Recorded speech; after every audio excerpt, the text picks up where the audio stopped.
ప్రపంచంలోనే అత్యంత గోప్యమైన ఆపరేషన్లలో పనిచేసిన వ్యక్తి ఎవరైనా ఉన్నారంటే అది అజిత్ దోవల్. తన ప్రాణాలను సైతం లెక్క చేయకుండా శత్రు ప్రాంతాల్లోకి వెళ్లి కీలక సమాచారాన్ని సేకరించి దేశ భద్రతకు సేవ చేసిన ఈ సైలెంట్ వారియర్ కథ నిజంగా రోమాంచితంగా ఉంటుంది. వయసు పెరుగుతున్న దేశ భద్రత విషయంలో మాత్రం 18 ఏళ్ల కుర్రాడిలా ఉత్సాహంతో పనిచేస్తున్న అజిత్ దోవల్ పేరు ప్రపంచవ్యాప్తంగా ఎందుకు అంత ప్రత్యేకంగా మారింది? వారియర్ నుండి దేశ రక్షణ వ్యూహకర్త వరకు భారతదేశ రక్షణ రంగంలో అజిత్ దోవల్ ఒక సంచలనం, ఒక ధైర్య సాహసాల శకం. శత్రువుల గుండెల్లో నిద్రపోయే అండర్ కవర్ ఏజెంట్ గా, మిజోరాం కొండల్లో తిరుగుబాటును అణచివేసిన రాజనీతిజ్ఞుడిగా, అమృత్సర్ గోల్డెన్ టెంపుల్లో ఐఎస్ఐ ఏజెంట్ గా ప్రవేశించిన సాహసికుడిగా, కందహార్ విమాన అపహరణ సంక్షోభంలో భారత తరఫున మాట్లాడిన రాయబారిగా, ఇలా ఆయన వేసిన ప్రతి అడుగు ఒక రోమాంచిత అధ్యాయం. భారతదేశానికి జాతీయ భద్రతా సలహాదారుగా బాధ్యతలు స్వీకరించిన తర్వాత దేశ భద్రతా విధానాన్ని రక్షణాత్మక వైఖరి నుండి డిఫెన్సివ్ అఫెన్స్, ఆక్రమణను తిప్పికొట్టే వ్యూహం వైపు మళ్లించిన మహా వ్యూహకర్త అజిత్ దోవల్. భారతదేశపు రియల్ జేమ్స్ బాండ్ గా పేరు పొందిన ఆయన సమగ్ర జీవిత చరిత్ర ఒకసారి తెలుసుకుందాం. 1945 జనవరి 20న ఉత్తరాఖండ్లోని గద్వాల్ ప్రాంతంలో మేజర్ జిఎన్ దోవల్ నివసించే ఇంట్లో అజిత్ దోవల్ జన్మించారు. అజిత్ దోవల్ తండ్రి ఆర్మీలో మేజర్ గా పనిచేశారు. తండ్రి ఆర్మీలో పనిచేయడంతో కుటుంబం రాజస్థాన్ కు బదిలీ అయింది. దీంతో అజిత్ దోవల్ తన పాఠశాల విద్యను రాజస్థాన్లోని అజ్మీర్లో ఉన్న ఇండియన్ మిలిటరీ బోర్డింగ్ స్కూల్లో పూర్తి చేశారు. తరువాత 1967లో ఆగ్రా యూనివర్సిటీ నుంచి ఎకనామిక్స్ లో మాస్టర్స్ డిగ్రీ పొందారు. ఆ తరువాతి సంవత్సరం అంటే 1968లో యూపీఎస్సీ పరీక్షకు మొదటిసారి హాజరై మొదటి ప్రయత్నంలోనే ఉత్తీర్ణత సాధించారు. అప్పుడు ఆయన వయస్సు 22 సంవత్సరాలు. ఐపీఎస్ కు ఎంపికైన తరువాత శిక్షణ అనంతరం కేరళలోని కొట్టాయం జిల్లాలో ఏఎస్పీగా బాధ్యతలు చేపట్టారు. ఆయన కేరళలో ఏఎస్పీగా బాధ్యతలు చేపట్టిన కొద్ది రోజులకే ఒక సంఘటన జరిగింది. ఆ సంఘటన కారణంగా అజిత్ దోవల్ చాలా తక్కువ సమయంలోనే పాపులర్ అయ్యారు. కేరళలోని కన్నూర్ జిల్లాలోని తలసేరి ప్రాంతంలో నూర్ జహాన్ అనే హోటల్ ఉండేది. అక్కడ ఒక వ్యక్తి మొదటి అంతస్తు నుంచి ఒక చెప్పును విసిరాడు. ఆ ఘటనకు సంబంధించి రెండు మత వర్గాల మధ్య గొడవ ప్రారంభమైంది. చివరకు అల్లర్లు మొదలయ్యాయి. ప్రజలు ఒకరినొకరు దోచుకోవడం ప్రారంభించారు. రెండు వర్గాల వారు ఒకరి దుకాణాలను మరొకరు దోచుకోవడం, వాటికి నిప్పు పెట్టడం మొదలుపెట్టారు. పరిస్థితి ఎంత దారుణంగా మారిందంటే పోలీసులు కూడా ఆ ప్రాంతంలోకి వెళ్లడానికి భయపడే పరిస్థితి ఏర్పడింది. అప్పుడు కాంగ్రెస్ ప్రభుత్వంలో హోంమంత్రి కె కరుణాకరణ్ పై తీవ్రమైన ఒత్తిడి వచ్చింది. ఆ ప్రాంతంలోకి వెళ్లడానికి భయపడకుండా ధైర్యంగా పరిస్థితిని అదుపులోకి తీసుకురాగల అధికారిని ఆయన వెతుకుతున్నారు. అప్పుడు సీనియర్ అధికారులు ఆయనకు ఒక కొత్త అధికారి ఉన్నారని, ఆయన చాలా తెలివైన వారని, ధైర్యవంతులని చెప్పారు. ఆ పనికి ఆ అధికారి సరైన వ్యక్తి అవుతారని వారు సూచించారు. అలా సీనియర్ అధికారులు అజిత్ దోవల్ పేరును సూచించారు. అందరి సలహా విన్న తర్వాత కె కరుణాకరన్ ఆ అల్లర్లు ఆపే బాధ్యతను అజిత్ దోవల్ కు అప్పగించారు. సూచనలు అందుకున్న అజిత్ దోవల్ ఆ ప్రాంతానికి చేరుకున్నారు. ఇతర అధికారులు వెళ్లడానికి భయపడుతున్న ప్రాంతంలో అజిత్ దోవల్ మాత్రం మొత్తం ప్రాంతంలో తిరగడం ప్రారంభించారు. అక్కడికి స్వయంగా వెళ్లి చాలా చిన్న చిన్న వివరాలు కూడా సేకరించడం ప్రారంభించారు. అజిత్ దోవల్ నేరుగా బలప్రయోగం చేయడం కంటే వ్యూహాత్మక ఇంటెలిజెన్స్ సేకరణ పద్ధతిని ఉపయోగించారు. అల్లర్లను సమన్వయం చేస్తున్న ప్రధాన ప్రాంతాలను గుర్తించి అక్కడ మాత్రమే భారీగా పోలీసులను మోహరించారు. ఆ తర్వాత లాఠీ చార్జీ వంటి చర్యలకు వెళ్లకుండా రెండు వర్గాల అల్లర్లకు నాయకత్వం వహిస్తున్న ప్రధాన వ్యక్తులను గుర్తించారు. వారితో స్వయంగా మాట్లాడారు. చర్చలు ప్రారంభించారు. వారితో మాట్లాడిన తరువాత ప్రజల్లో ఆగ్రహానికి ప్రధాన కారణం దోచుకున్న వస్తువులేనని ఆయన అర్థం చేసుకున్నారు. అందువల్ల అల్లర్లలో దోచుకున్న రెండు వర్గాలకు చెందిన ఆస్తులను అజిత్ దోవల్ తిరిగి సేకరించి వాటి యజమానులకు అప్పగించారు. రోజులుగా కొనసాగుతున్న అల్లర్లు ఎటువంటి హింసకు దారితీయకుండా ఒక వారంలోనే ముగిశాయి. అప్పటి మాజీ director general of police Alexander Jacob ఈ అల్లర్లపై ఒక నివేదిక తయారు చేశారు.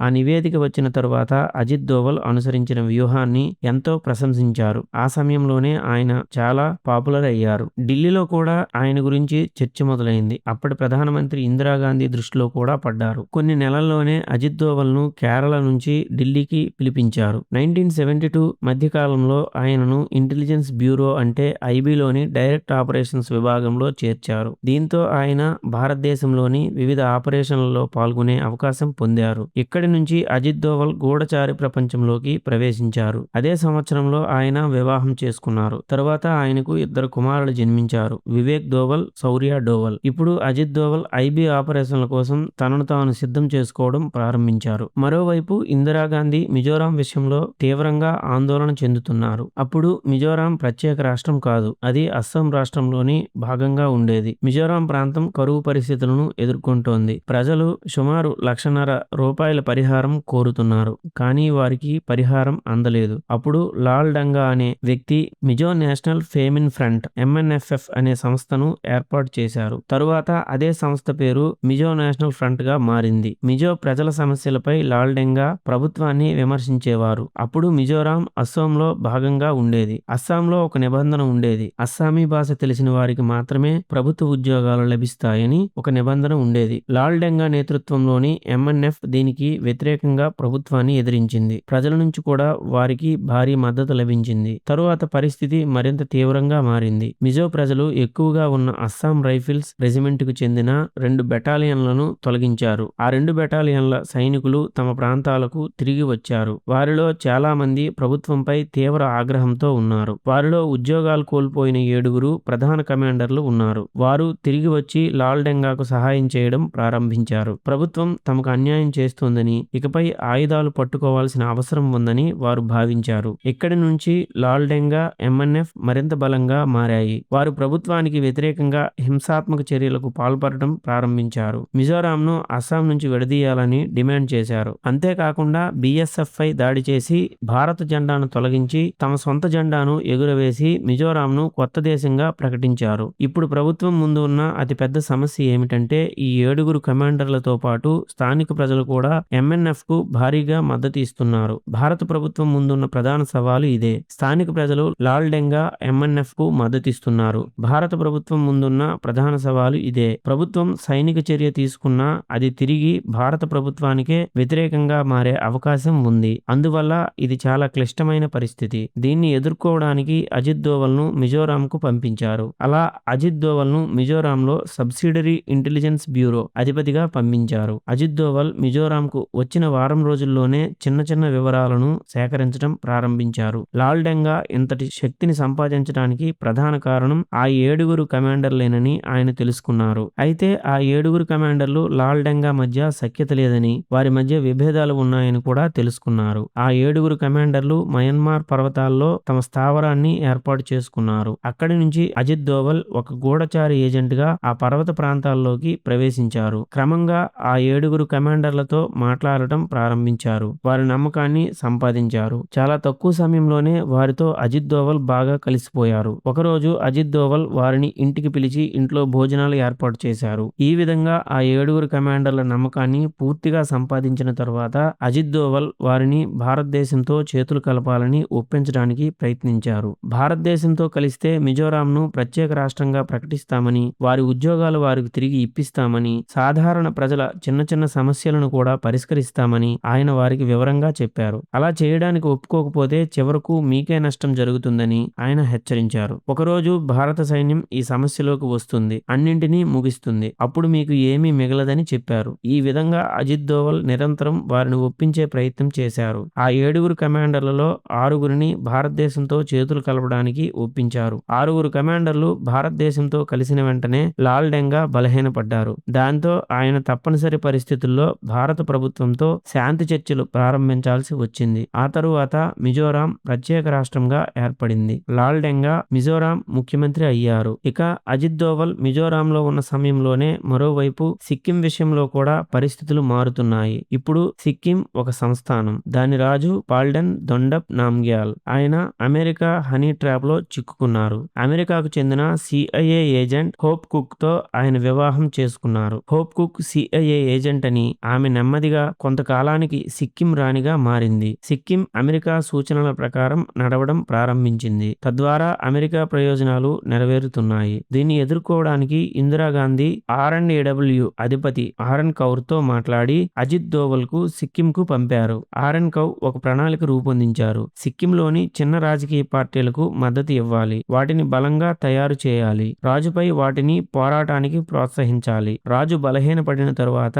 ప్రజల మద్దతు కోల్పోయిన తరువాత ఆయనను పదవి నుండి తొలగించాలి. ఇప్పుడే ఏదైనా చేస్తే ప్రజలు ఆగ్రహానికి గురై ప్రణాళిక భారతదేశానికే వ్యతిరేకంగా మారే అవకాశం ఉందని భావించారు. సిక్కింలో మద్దతు ఇవ్వాల్సిన చిన్న రాజకీయ పార్టీలను గుర్తించి వాటిని రాజుకు వ్యతిరేకంగా నిలబెట్టి ప్రజల మద్దతు మద్దతు సంపాదించే బాధ్యతను అజిత్ దోవల్కు అప్పగించారు. అజిత్ దోవల్ ఈ బాధ్యత తీసుకున్న వెంటనే ఒక ప్రణాళిక రూపొందించారు. సిక్కింలో కాంగ్రెస్ పార్టీకి చెందిన స్థానిక యూనిట్ ఉండేది. అదే సిక్కిం నేషనల్ కాంగ్రెస్. దాని నాయకుడు కాజీ లెండుప్ దోర్జీ. అజిత్ దోవల్ ఆయనతో మాట్లాడి తమ ప్రణాళిక ప్రకారం ముందుకు వెళ్లేలా చేశారు. కొద్ది కాలంలోనే స్థానిక ప్రజలు కాజీ దోర్జీకి మద్దతు ఇవ్వడం ప్రారంభించారు. ఆయన పార్టీని బలంగా చేయడానికి, ప్రజల మద్దతు పొందడానికి అవసరమైన ఆర్థిక, ఇతర సహాయాలను అజిత్ దోవల్ అందించారు. ఈ సహాయంతో కాజీ దోర్జీ ప్రజల మద్దతును సంపాదించగలిగారు. ఆయన రాజుపై ఒత్తిడి తెచ్చి సిక్కింలో ఎన్నికలు నిర్వహించారు. ఆ ఎన్నికల్లో విజయం సాధించి కాజీ దోర్జీ సిక్కిం ప్రధానమంత్రిగా అయ్యారు. ఆ సమయంలో సిక్కిం ఇంకా భారతదేశంలో విలీనం కాలేదు. కాజీ దోర్జీ ప్రధానమంత్రిగా అయిన కొన్ని రోజుల తర్వాత ఇందిరాగాంధీకి ఒక లేఖ రాశారు. సిక్కింలో పరిస్థితి మరింత దిగజారుతోందని, రాజు ప్రజల హక్కులను హరిస్తున్నారని, ప్రజలను ఇబ్బంది పెడుతున్నారని ఆ లేఖలో పేర్కొన్నారు. దీంతో ఇందిరాగాంధీ భారత సైన్యాన్ని పంపించారు. రాజును, ఆయన మొత్తం రాజభవనాన్ని భారత సైన్యం తన అధీనంలోకి తీసుకుంది. పరిస్థితి పూర్తిగా నియంత్రణలోకి వచ్చిన తరువాత సిక్కింలో ప్రజాభిప్రాయ సేకరణ నిర్వహించారు. అందులో 97% మంది భారతదేశంతో విలీనం కావడానికి అనుకూలంగా ఓటు వేశారు. సిక్కిం భారతదేశంలో ఒక రాష్ట్రంగా మారింది. హామీ ఇచ్చినట్లుగానే కాజీ దోర్జీ సిక్కిం ముఖ్యమంత్రి అయ్యారు. ఇలా మొత్తం పరిస్థితి అమెరికా చేతుల నుంచి బయటకు వచ్చి భారతదేశ నియంత్రణలోకి వచ్చింది. మిజోరాం, సిక్కింలో అజిత్ దోవల్ వరుసగా చేసిన ఈ 2 ఆపరేషన్ల కారణంగా ఆయనకు మంచి గుర్తింపు లభించి ప్రెసిడెంట్స్ పోలీస్ మెడల్ లభించింది. సాధారణంగా ఈ మెడల్ 14 సంవత్సరాలు సేవ చేసిన తరువాత ఇవ్వబడుతుంది. కానీ అజిత్ దోవల్ చేసిన పనులకు ప్రత్యేక మినహాయింపు ఇచ్చి కేవలం 7 సంవత్సరాల్లోనే ఈ అవార్డును ఇచ్చారని తెలుస్తోంది. ఈ 2 సంఘటనల తర్వాత అజిత్ దోవల్ ఒక పెద్ద పేరుగా మారారు. చాలా తక్కువ సమయంలోనే ఆయన భారత జాతీయ భద్రతా వ్యూహంలో కీలక వ్యక్తిగా మారారు. ఇక సిక్కిం, మిజోరాం సంఘటనల తర్వాత అజిత్ దోవల్ పాకిస్తాన్కు వెళ్లాల్సిన పరిస్థితి ఏర్పడింది. అప్పుడు భారతదేశం అణుపరీక్ష నిర్వహించింది. దీన్ని చూసిన పాకిస్తాన్, ఫ్రాన్స్, చైనా సహాయంతో అణుపరీక్షకు సిద్ధమవడం ప్రారంభించింది. కొంతకాలం తరువాత పాకిస్తాన్ అణుపరీక్షకు సిద్ధమవుతుందని ఫ్రాన్స్ కు తెలిసింది. దీంతో ఫ్రాన్స్ వెనక్కి తగ్గింది. కానీ చైనా మాత్రం వెనక్కి తగ్గలేదు. అదే సమయంలో పాకిస్తాన్ అధికారులు అణుపరీక్షకు సంబంధించిన విషయాలపై నార్త్ కొరియాకు పదే పదే వెళ్లడం ప్రారంభించారు. పాకిస్తాన్ అణుపరీక్షకు సిద్ధమవుతోందని ఇందిరాగాంధీకి తెలిసినప్పుడు ఆమె రా మరియు ఐబీ బృందాలను పిలిచి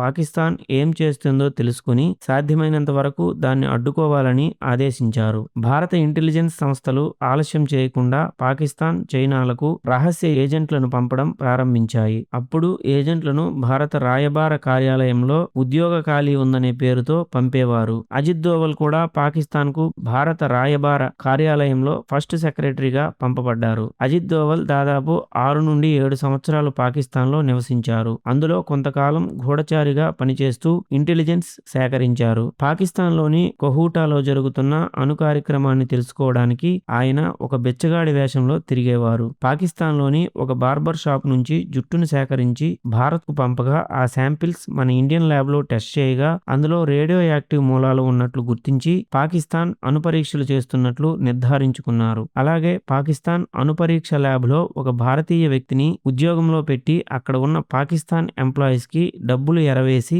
కొంత ఇన్ఫర్మేషన్ తీసుకున్నట్లు తెలుస్తోంది. ఈ విధంగా పాకిస్తాన్లో ఉన్న మొత్తం కాలంలో అజిత్ దోవల్ అనేక ఆపరేషన్లలో భారతదేశానికి సహాయం చేశారని చెబుతోంది. ఇక్కడ ఉన్న సమయంలో ఆయన 2 సార్లు పట్టుబడే పరిస్థితి కూడా ఏర్పడింది. ఒకసారి ఇస్లామాబాద్లోని ప్రసిద్ధ ఔలియా మజార్ కు వెళ్తుండగా ఒక వ్యక్తి ఆయనను ఆపి చెవులు ఎందుకు కుట్టించుకున్నారని అడిగాడు. మరోసారి కవ్వాలి వింటున్న సమయంలో ఒక వ్యక్తి ఆయన నకిలీ గడ్డం ఊడిపోతోందని చెప్పాడు. ఇవి 2 ప్రమాదకరమైన సంఘటనలని, మిగతా సమయంలో ఆయన నిరంతరం భారతదేశానికి ఇంటెలిజెన్స్ అందించారు. తర్వాత భారతదేశంలో చాలా గందరగోళ పరిస్థితులు ఏర్పడ్డాయి. భింద్రన్వాలే ఘటనకు సంబంధించి ఆపరేషన్ బ్లూ స్టార్ నిర్వహించబడింది. గోల్డెన్ టెంపుల్ దెబ్బతిన్న వివాదంపై సిక్కు సమాజంలో తీవ్ర ఆగ్రహం వచ్చింది. ప్రభుత్వం తీవ్ర ఒత్తిడిలోకి వెళ్ళింది. అప్పటి ప్రధాని ఇందిరాగాంధీ హత్యకు గురయ్యారు. ప్రభుత్వం పరిస్థితిని పూర్తిగా అర్థం చేసుకునే లోపే 1988లో మరో ఘటన జరిగింది. ఆపరేషన్ బ్లూ స్టార్ సమయంలో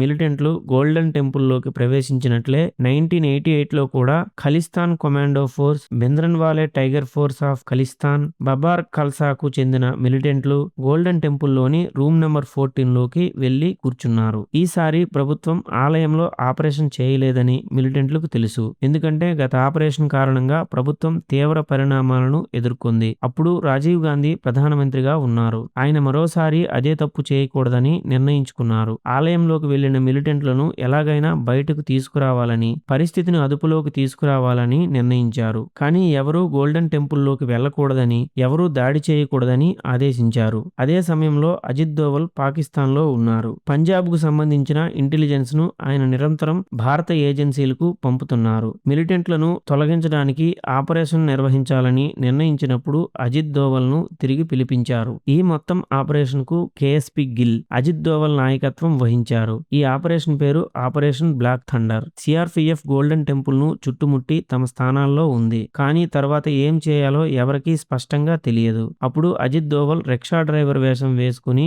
గోల్డెన్ టెంపుల్ చుట్టూ తిరగడం ప్రారంభించారు. ఆ ప్రాంతం గురించి పూర్తి సమాచారాన్ని సేకరించడం ప్రారంభించారు. కొన్ని రోజుల తర్వాత గోల్డెన్ టెంపుల్ లోకి వెళ్లకుండా ఈ కష్టమైన ఆపరేషన్ పూర్తి చేయడం అసాధ్యమని అజిత్ దోవల్ నిర్ణయించారు. మిలిటెంట్లు ఎక్కడ ఉన్నారో ఖచ్చితంగా తెలుసుకోకుండా ఆపరేషన్ పూర్తి చేయడం సాధ్యం కాదు. అజిత్ దోవల్ పాకిస్తాన్లో నివసించిన కారణంగా ఆయనకు ఉర్దూ భాషపై మంచి పట్టు ఉంది. అంతేకాకుండా పాకిస్తానీ యాసను కూడా అనుకరించగలిగారు. అందువల్ల ఆయన గోల్డెన్ టెంపుల్లోకి వెళ్లి మిలిటెంట్లతో మాట్లాడారు. తాను పాకిస్తాన్ ఐఎస్ఐ పంపిన వ్యక్తినని వారికి చెప్పారు. వారితో వివిధ విషయాలపై మాట్లాడి తాను పాకిస్తాన్కు చెందిన వ్యక్తినని వారిని నమ్మించారు. లోపలికి వెళ్లిన తరువాత బయట ఉన్న అధికారులు ఎక్కడ ఉన్నారో వారికి వివరించారు. ప్రభుత్వం చాలా భయపడుతోందని, ఈసారి ప్రభుత్వం ఏమీ చేయలేదని కూడా వారికి చెప్పారు. మిలిటెంట్లు ఈ సమాచారంతో చాలా సంతోషించారు. ఎందుకంటే గోల్డెన్ టెంపుల్ చుట్టూ ఉన్న పరిస్థితుల గురించి తమకు సమాచారం వస్తుందని వారు భావించారు. ఇలా అజిత్ దోవల్ గోల్డెన్ టెంపుల్లోకి బయటికి వెళ్లడం ప్రారంభించారు. మిలిటెంట్లకు కూడా దీనిపై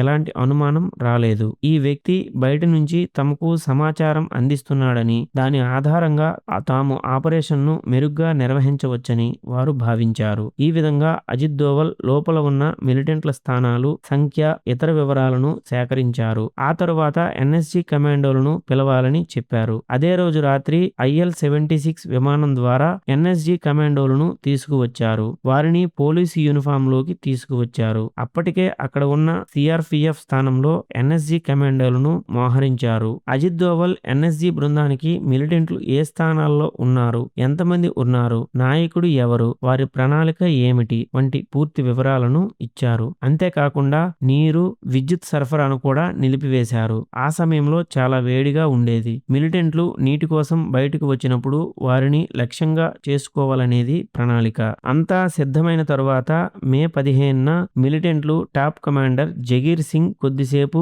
నీరు తాగడానికి బయటకు వచ్చాడు. అతను బయటకు వచ్చిన వెంటనే స్నైపర్ కాల్చాడు. నీరు లేకపోవడం, విద్యుత్ లేకపోవడం, తీవ్రమైన వేడి, అనేక రోజులు గడిచిపోవడం, ముఖ్యంగా వారి నాయకుడు కూడా మరణించడం వల్ల లోపల ఉన్న మిలిటెంట్ల ధైర్యం పూర్తిగా దెబ్బతింది. మరోవైపు అజిత్ దోవల్ ఎప్పటికీ లోపలికి బయటికి వెళ్తున్నారు. ఒకసారి లోపలికి వెళ్లి మిలిటెంట్లతో మాట్లాడి ఈ సమయంలో లొంగిపోవడమే ఉత్తమమైన నిర్ణయమని వారికి చెప్పారు. లొంగిపోయిన తర్వాత భవిష్యత్తు గురించి కూడా మాట్లాడుకోవచ్చని చెప్పారు. అనేక చర్చల తర్వాత అజిత్ దోవల్ మిలిటెంట్లందరినీ లొంగిపోయేలా ఒప్పించారు. మిలిటెంట్లందరూ లొంగిపోయారు. ఎలాంటి ఆయుధం లేకుండా ఇంతమందిని లొంగిపోయేలా ఒప్పించడం అంత సులభం కాదు. అజిత్ దోవల్ లోపలికి వెళ్ళినప్పుడు మిలిటెంట్లు కొంచెం కూడా అనుమానం వ్యక్తం చేసి ఉంటే ఆయన ప్రాణాలు కోల్పోయే అవకాశం ఉండేది. అయినా అంతటి ప్రమాదాన్ని స్వీకరించి ఆపరేషన్ ను విజయవంతం చేసినందుకు ఆయనను ఎంతో ప్రశంసించారు. ఈ ఆపరేషన్ తరువాత 1992లో అజిత్ దోవల్ ను లండన్ లోని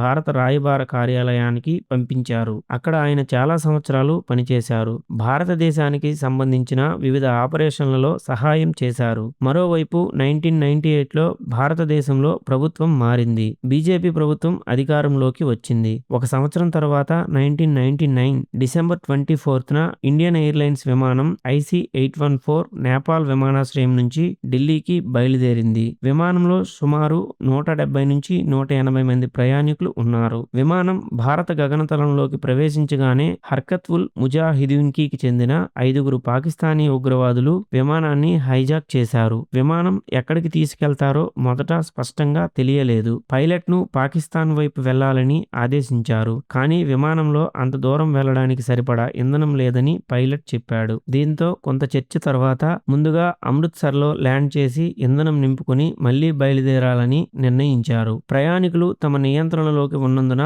ప్రభుత్వం ఏమీ చేయలేదని వారు చాలా నమ్మకంగా ఉన్నారు. వారి ప్రణాళిక ప్రకారం విమానం అమృత్సర్లో ల్యాండ్ అయింది. కానీ అక్కడ చాలా సమయం గడిచిపోయింది. భారత ప్రభుత్వం తమపై ఏదో చర్యకు సిద్ధమవుతోందని వారికి అనుమానం వచ్చింది. దీంతో విమానాన్ని అమృత్సర్ నుంచి పాకిస్తాన్కు తీసుకెళ్లారు. అక్కడి ప్రభుత్వం అనుమతించకపోవడంతో చివరకు దుబాయ్లో ల్యాండ్ చేశారు. అక్కడ ఇంధనం నింపుకుని విమానం ఆఫ్ఘనిస్తాన్లోని కాందహార్కు చేరుకుంది. భారతదేశానికి విషయం తెలియగానే ఇస్లామాబాద్లోని భారత రాయబార కార్యాలయంలో పనిచేస్తున్న అధికారి ఏఆర్ ఘనశ్యామ్ను భారత ప్రభుత్వం కాందహార్కు పంపింది. అక్కడి ప్రభుత్వంతో సమన్వయం చేసి హైజాక్కు సంబంధించిన వివరాలను సేకరించమని ఆయనను ఆదేశించారు. విమానం ఎక్కడ ల్యాండ్ అయిందో, ఉగ్రవాదులు డిమాండ్లు ఏమిటి వంటి అన్ని వివరాలను సేకరించమని చెప్పారు. ఉగ్రవాదులు ఏఆర్ ఘనశ్యామ్ను బెదిరించి భారత ప్రభుత్వం ఒక బృందాన్ని పంపాలని, తమ డిమాండ్లపై చర్చించాలని చెప్పారు. ఏఆర్ ఘనశ్యామ్ ఈ విషయాన్ని భారత ప్రభుత్వానికి తెలియజేశారు. వెంటనే భారత ప్రభుత్వం 7 చర్చల ప్రతినిధులతో ఒక బృందాన్ని కాందహార్కు పంపింది. ఆ బృందంలో అజిత్ దోవల్ను కూడా చేర్చారు. ఈ బృందం కాందహార్కు చేరుకుంది. అజిత్ దోవల్ ఉగ్రవాదులతో చర్చలు ప్రారంభించారు. ఉగ్రవాదులు పదే పదే తమ డిమాండ్లను మార్చేవారు. దాంతో అజిత్ దోవల్ ముందుగా ఒక స్పష్టమైన డిమాండ్ చెప్పాలని వారికి సూచించారు. లేకపోతే పరిస్థితి మరింత దిగజారుతుందని చెప్పారు. ఆ తర్వాత ఉగ్రవాదులు తమ డిమాండ్లన్నింటినీ ఒక కాగితంపై రాసి విమానం నుంచి బయటకు విసిరారు. ఆ కాగితంలో భారత జైళ్లలో ఉన్న 36 మంది మిలిటెంట్లను విడుదల చేయాలని, అదనంగా $200 మిలియన్ ఇవ్వాలని డిమాండ్ చేశారు. మొదట భారత ప్రభుత్వం ఈ డిమాండ్లను తిరస్కరించింది. కానీ భారతదేశంపై తీవ్ర ఒత్తిడి ఉంది. ప్రయాణికుల కుటుంబ సభ్యులు, మీడియా ప్రభుత్వం చుట్టూ తీవ్ర ఒత్తిడి తెచ్చారు. ఒకవేళ ప్రభుత్వం సైనిక ఆపరేషన్కు ప్రయత్నిస్తే పాకిస్తాన్ గగనతలాన్ని ఉపయోగించాల్సి ఉంటుంది. భారతదేశానికి పాకిస్తాన్పై నమ్మకం లేదు. అదే సమయంలో ఆఫ్ఘనిస్తాన్కు చెందిన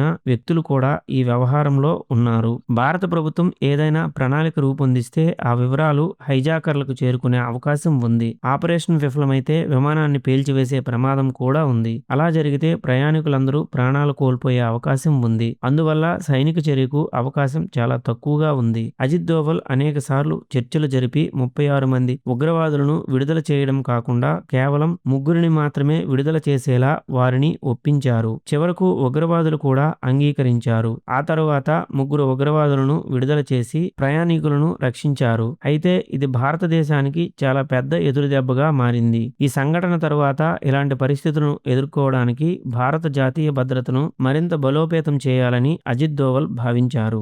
దీనికోసం multi agency centre (MAC), joint task force on intelligence (JTFI) వంటి వ్యవస్థలను ఏర్పాటు చేశారు. తరువాత 2005లో అజిత్ దోవల్ రిటైర్ అయ్యారు. అజిత్ దోవల్ తన ఉద్యోగ విరమణ తరువాత కూడా తన సంవత్సరాల అనుభవాన్ని, ఇంటెలిజెన్స్ సంస్థల్లో సంపాదించిన నైపుణ్యాలను వ్యక్తిగత స్థాయిలో ఉపయోగించడం ప్రారంభించారు. తరువాత జమ్మూ కాశ్మీర్లో ఆర్టికల్ 370 రద్దు చేసిన సమయంలో ఎలాంటి హింసాత్మక సంఘటనలు జరగకుండా చూసేందుకు దోవల్ స్వయంగా శ్రీనగర్ వీధుల్లో పర్యటించారు. స్థానిక ప్రజలతో కలిసి భోజనం చేస్తూ వారిలో నమ్మకాన్ని నింపడం ద్వారా పరిస్థితిని అదుపులోకి తెచ్చారు. ఇదే కాకుండా అజిత్ దోవల్ ప్రపంచవ్యాప్తంగా మోస్ట్ వాంటెడ్ టెర్రరిస్టుల్లో ఒకటిగా పేరు పొందిన దావూద్ ఇబ్రహీంను పట్టుకోవడానికి ఎన్నో ప్రయత్నాలు చేసినట్లు తెలుస్తోంది. అయితే దావూద్ను పట్టుకునే క్రమంలో ఎదురైన అనేక అవరోధాలు, ఆపరేషన్ సమస్యల కారణంగా ఆ ప్రయత్నాలు పూర్తి స్థాయిలో విజయవంతం కాలేకపోయాయని తెలుస్తోంది. ప్రస్తుతం కూడా అజిత్ దోవల్